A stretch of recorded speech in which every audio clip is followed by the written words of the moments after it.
Assalamualaikum warahmatullahi wabarakatuh. Kami dari kelompok CTRL plus Alt Secure ingin mempresentasikan hasil dari tugas besar mata kuliah keamanan server dan jaringan dengan judul Sistem Backup dan Restore Terenkripsi Otomatis Berbasis Linux dengan dosen pengampu Bapak Dr. Niskarto Zendrato, Eskom Mkom. Adapun anggota kelompok kami yaitu saya sendiri Muhammad Hilmi Arifki dengan NIM 23411021102. Saya Timothy Manuel Chandra dengan NIM 231402062. Saya Peri Saputra Halim dengan NIM 2314020087. Baik, selanjutnya kami akan melakukan demo dari program yang akan dilanjutkan oleh Timothy. Setelah itu akan dilanjutkan dengan penjelasan dari beberapa konfigurasi yang kami gunakan. Oke, di sini saya akan mendemokan program yang sudah kami bangun. Di sini untuk foldernya itu di bagian home, di bagian virtual machine host itu ada backups, ada remote backups, ada restore dan juga ada important docs. Nah, di bagian important docs ini kita akan menyimpan file-file yang akan kita enkripsi. Seperti di sini ada screenshot untuk halaman atau folder home. Oke, kemudian di sini akan menyimpan file-file yang sudah kita arsip dan akan kita enkripsi di bagian sini. Terus ini untuk yang remote backup, sini untuk backup yang dari sinkronisasi dari virtual machine lain. Kemudian di sini akan kita taruh file restore-nya. Oke, pertama-tama kita akan mengosongkan isi dari folder restore. Oke, kemudian kita akan coba meng-restore salah satu file backup di sini karena untuk file backupnya sendiri itu udah terotomatisasi dengan menggunakan cron. Jadi di sini kita akan mencoba mendekripsi salah satu file di sini. Kita cd dulu ke folder restore. Kemudian kita akan melakukan decrypt dengan menggunakan gpg. Kita masukkan directory dari file yang akan kita dekripsi. Kemudian kita akan membuat namanya, kita coba dengan tes. Nah, di sini eh, program akan meminta passphrase untuk mendapatkan kunci dari file yang sudah kita enkripsi tadi. Nah, restore. Oke, restore. Oke, kalau sudah terdekripsi, kita akan coba cek. Nah, di sini terdapat file yang sudah kita dekripsi tadi. Kemudian kita akan mengekstraknya dengan tar tes. Oke, file sudah terdekripsi dan terekstrak. Kita akan cek di file restore. Nah, di sini sudah terdapat file yang kita dekripsi dan file yang sudah kita ekstrak. Yaitu file yang sama, yaitu screenshot dari folder home. Sama seperti yang kita taruh di important docs tadi. Baik, selanjutnya saya akan menjelaskan mengenai program kami. Jadi program kami yaitu backup.sh.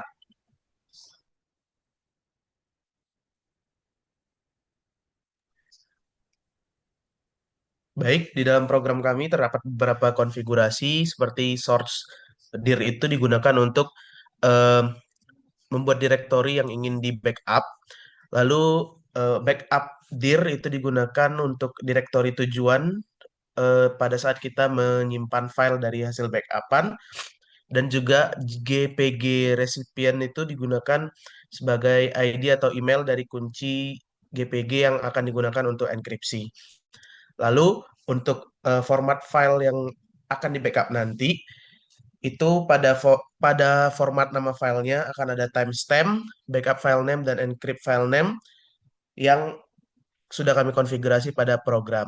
Dan juga apabila pada saat membackup belum terdapat direktorinya, maka akan terbuat direktori backup seperti pada konfigurasi yang ada di dalam program yaitu make dir minp backup dir. Itu akan membuat sebuah direktori baru apabila belum ada direktori untuk menyimpan hasil dari backupan. Baik, selanjutnya untuk tar, untuk fungsi backup dan enkripsi lokal. Baiklah, untuk fungsi yang kami gunakan ada dua, yaitu tar dan GPG. Tar adalah fungsi bawaan Linux yang berfungsi untuk mengarsip file yang akan kita enkripsi dan untuk mengekstrak file hasil dekripsi. Fungsi min-zf itu berfungsi untuk create, yang pada bagian C itu untuk create, kemudian Z untuk mengompres atau zip, kemudian untuk F sendiri itu untuk menyimpan hasil arsipnya ke dalam file.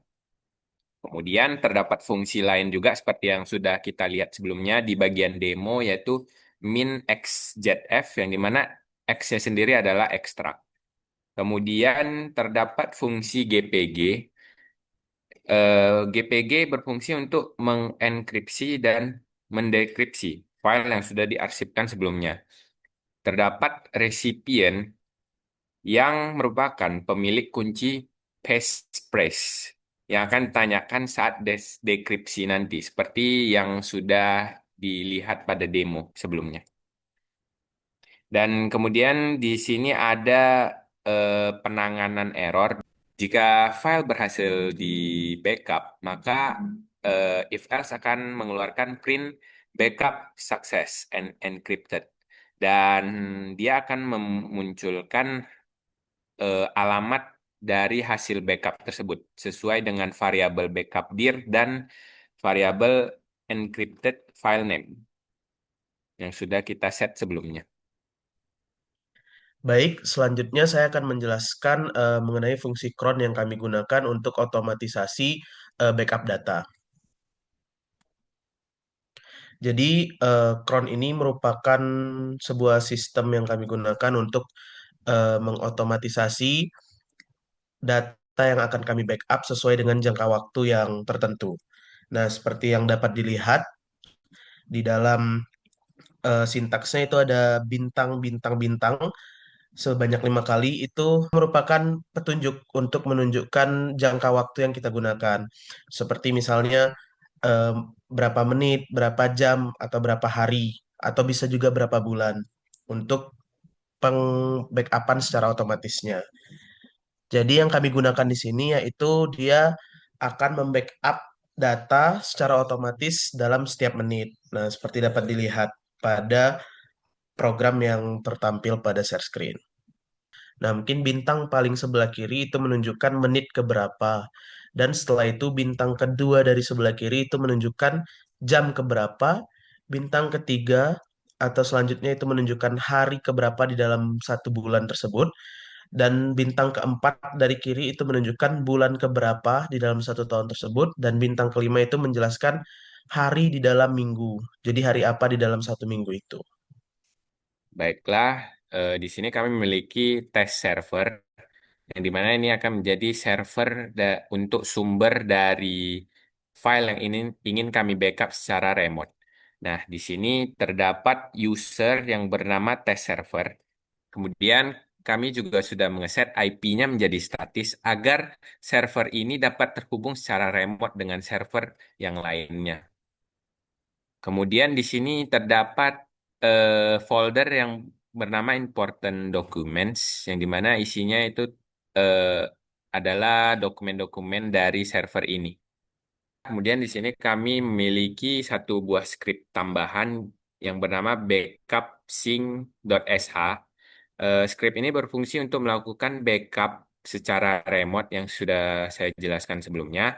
Nah, di dalam filenya itu terdapat remote user, remote host, dan remote source dir. Ini kita isi sesuai dengan user, host, dan direktori dari server yang ingin kita lakukan backup. Kemudian di sini kita memiliki temporary directory yang berfungsi untuk menjadi tempat melakukan enkripsi sebelum kita masukkan ke directory backup dir. Kemudian di sini ada GPG recipient yang akan menjadi pemilik kunci untuk passphrase yang seperti saya jelaskan sebelumnya. Kemudian di sini kami memiliki fungsi rsync dengan fungsi min avjet. Nah, avjet sendiri terdiri atas AV dan Z. A sendiri adalah mode arsip, kemudian V adalah verbose, yaitu menampilkan data secara lengkap. Kemudian Z itu adalah zip, sehingga ketika file dari remote itu dikirim, dia sudah dikompres. Kemudian di sini ada min min delete. Min min delete ini berfungsi untuk menghapus file-file yang ada di tujuan, yaitu lokal lokal temdir, jika di remote source sendiri ini filenya sudah tidak ada. Misalnya di sini ada file 1.2, di sini ada file 1.2.3. Nah, file ketiga ini akan dihapus di dalam lokal temdir ini. Kemudian ini untuk directory dari sumber, yaitu remote dan tujuan. Kemudian di sini kami juga melakukan pengecekan, yaitu jika sinkronisasi berhasil, dia akan memprint synchronization success, directory remote has been moved to directory lokal. Kemudian jika tidak berhasil, dia akan mengeluarkan synchronization failed, please recheck before resync. Kemudian untuk format nama file backupnya itu sama dengan yang sudah teman saya jelaskan di program backup.sh tadi. Kemudian di sini juga ada print, yaitu backup processing. Terus kami juga akan membuat directory baru kalau misalnya backup diri itu belum ada. Kemudian ini fungsi yang sama, yaitu tar dan gpg untuk mengarsip dan mengenkripsi. Kemudian di bagian paling bawah kami juga menambahkan fungsi untuk membersihkan atau menghapus directory lokal yang kami buat sebagai temporary untuk menghemat tempat atau agar tidak sia-sia storage yang digunakan. Kemudian di sini akan mengeluarkan output cleaning up temporary directory dengan menghapus semua isi dari folder local temdir beserta juga foldernya. Kemudian setelah itu akan dikeluarkan clean up complete. Sehingga ketika proses atau program backup sync ini berjalan, eh, setelah selesai kita tidak akan bisa lagi melihat folder local temdir ini karena sudah dihapus. Setelah kita lakukan enkripsi terhadap file remote tadi, kita mungkin bisa coba untuk dekripsi untuk melihat hasilnya. Di sini kita akan coba dekripsi. Kita copy dulu nama filenya. Kemudian di sini kita ketikkan gpg min decrypt. Nah, min decrypt ini berfungsi untuk memberitahu bahwasanya kita sudah saatnya untuk melakukan dekripsi file. Kemudian kita klik kemudian kita ketikkan remote backup slash kemudian backup kemudian paste file name yang sudah kita copy tadi. Kemudian kita ubah dia menjadi nama file backup underscore remote.tar.gz. Nah, kemudian setelah itu kita akan diminta passphrase key. Kemudian kita masukkan. Nah, setelah kita masukkan, maka file sudah terdekripsi dan kita bisa cek filenya sudah menjadi backup underscore remote.tar.gz. Kemudian kita bisa eh, jalankan fungsi tar dengan min xzf seperti yang saya sebutkan sebelumnya, yaitu x untuk ekstrak. Kemudian kita bisa cek filenya apakah sudah berhasil diekstrak. Maka file dari server yang satunya sudah dapat kita ekstrak dan terima di server ini. Baik, kami dari kelompok Control Alt Secure mengucapkan terima kasih